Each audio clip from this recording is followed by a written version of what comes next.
À 7 jours de la présidentielle, Kamala Harris a voulu un réquisitoire final contre son adversaire républicain.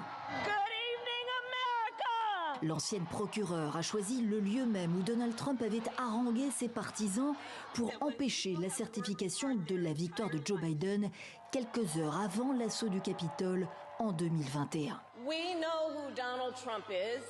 On sait tous qui est Donald Trump. Il savait qu'il avait perdu l'élection. Et des Américains sont morts suite à cette attaque.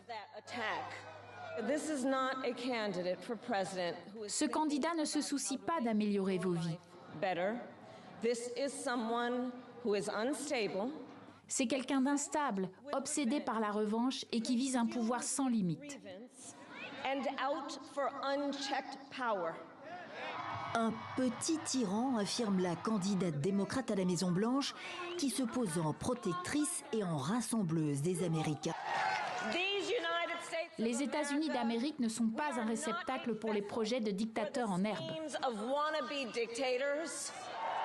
Kamala Harris met en avant le droit des femmes à disposer de leur corps, notamment le droit à l'avortement, qu'elle promet de rétablir au plan fédéral, la baisse du coût de la vie et des aides sur le logement et l'accès à la santé.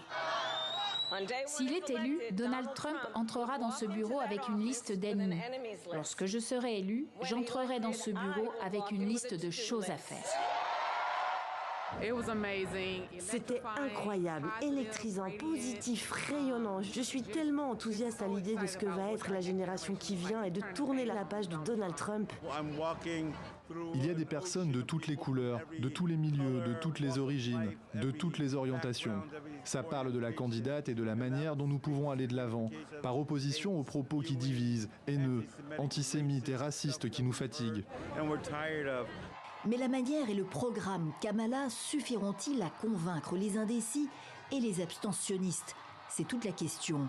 50 millions d'Américains ont voté par anticipation, 3 fois moins qu'en 2020. Jamais l'issue du vote n'est apparue aussi serrée. Les deux candidats que tout oppose sont au coude à coude, notamment dans les 7 États clés, ceux qui feront basculer la présidentielle d'un côté ou de l'autre.